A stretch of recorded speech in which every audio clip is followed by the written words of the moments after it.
बच्चों, प्रेम विद्या मंदिर Hindi high school से मैं लीला मैम, कक्षा 7 हिंदी पाठ 2 प्रायश्चित पार्ट 2 में समझाए थे कि कबरी बिल्ली कैसे रामू की बहू से रच पच गई और कैसे उसको हैरान करती थी।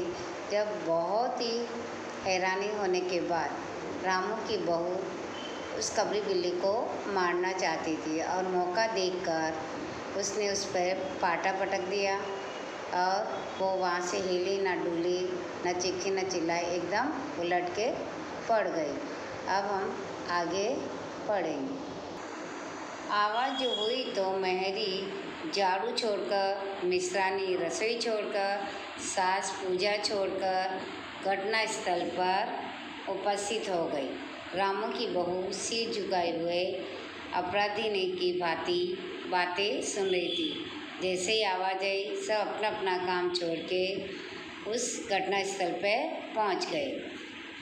मेहरी बोली, अरे राम, बिल्ली तो मर गई। माँ जी, बिल्ली की हत्या बहू से हो गई, यह तो बुरा हुआ।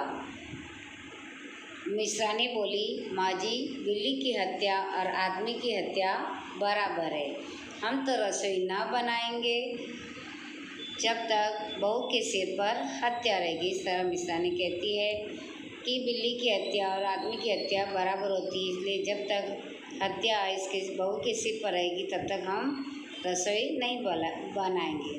तब सासू जी बोली, हाँ ठीक कहती हो, जब तक बहू के सिर से हत्या ना उतर जाए तब तक ना कोई पानी पिएगा सकता है, न खाना खा सकता है। बहू ये क्या कर डाला। इस तरह सासू जी बहू को ताना मारती है।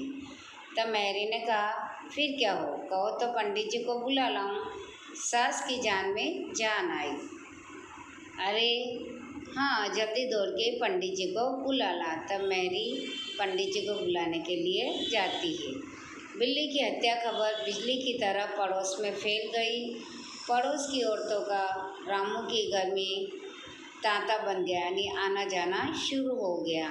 कोई आ रहा है, कोई जा रहा है। इस तरह पड़ोसन के सब घर में भीड़ सी लग गई। चारों तरफ से प्रश्नों की बौछार और रामू की बहू सिर झुकाए बैठी है। सब तरफ से उसको प्रश्न पूछते हैं कि और वो बहू, रामू की बहू सिर झुकाते हुए वहाँ खड़ी है। पंडित परमसुख को जब यह खबर मिली, उस समय वो पूजा कर रहे थे। खबर पाते ही उठ पड़े।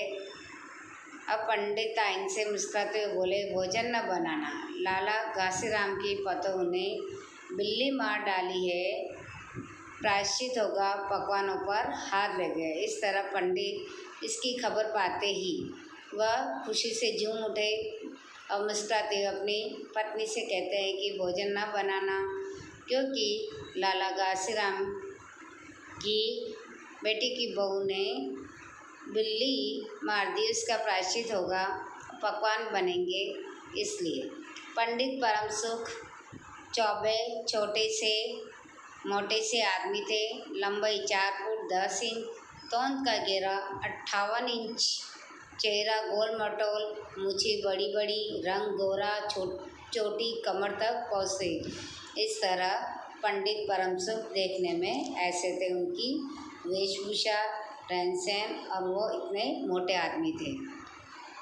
कहा जाता है कि मथुरा में जब पंसेरी खुराक वाले पंडितों को ढूंढा जाता था तो पंडित परमसुख को इस लिस्ट में प्रथम स्थान दिया जाता, यानी मथुरा में जब ज़्यादा खाने वाले खुराक वाले पंडितों में गिनती प्रथम स्थान पर होती थी। पंडित परमसुख पहुँचे और कोरम पूरा हुआ। पंचायत बैठी। सास जी मिश्रानी, किस्नू की माँ, छन्नू की दादी और पंडित परमसुख, बाकी स्त्रियाँ बहू से सहानुभूति प्रकट कर रही थी। यानी वहाँ जानी मानी औरतें एक साथ बैठकर पंचायत की तरह वहाँ बैठे और सब एक दूसरे की अपनी राय देने लगे। किस्नू की माँ ने कहा, पंडित जी, बिल्ली की हत्या से कौन सा नरक मिलता है। पंडित परमसुख ने पत्रा देखते हुए कहा, बिल्ली की हत्या अकेले से तो नरक का नाम नहीं बदलाया जा सकता है। वह मुहूर्त भी मालूम हो जाए जब बिल्ली की हत्या हो गई, तब नरक का पता लग सकता है। तब पंडित जी ने कहा, किसी बिल्ली की हत्या से नहीं काम चलता है, बल्कि जब समय भी पता होता है तब कौन सा नरक मिला है, तब इस बात का पता चले। तब यही कोई 7 बजे सुबह मिश्रानी ने कहा। मिश्रानी ने जवाब दिया कि कई सुबह 7 बजे। तो पंडित परम सुख ने पन्ने उल्टे, अक्षरों पर उंगलियां चलाई, माथे पर हाथ लगाया और कुछ सोचा। चेहरे पर धुंधलापन आया, माथे पर बल पड़े, नाक कुछ सिकोड़ी और स्वर गंभीर हो गया।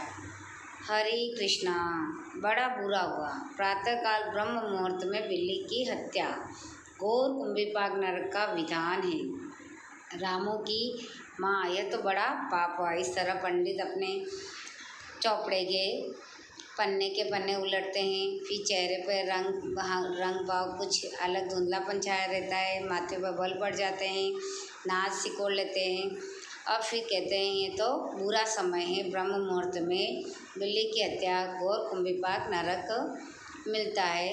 और उसकी सासें कहती है तो बहुत बड़ा पाप हुआ है। रामू की माँ की आंखों में आंसू आएंगे। तो फिर पंडित जी अब क्या होगा, आप ही बदले। तब रामू की माँ की आंखों में आंसू आने पर वो पंडित जी से पूछती, अब क्या होगा, इसका समाधान बताइए। आज इतना ही, बाकी का कल पढ़ेंगे। बाय बच्चों।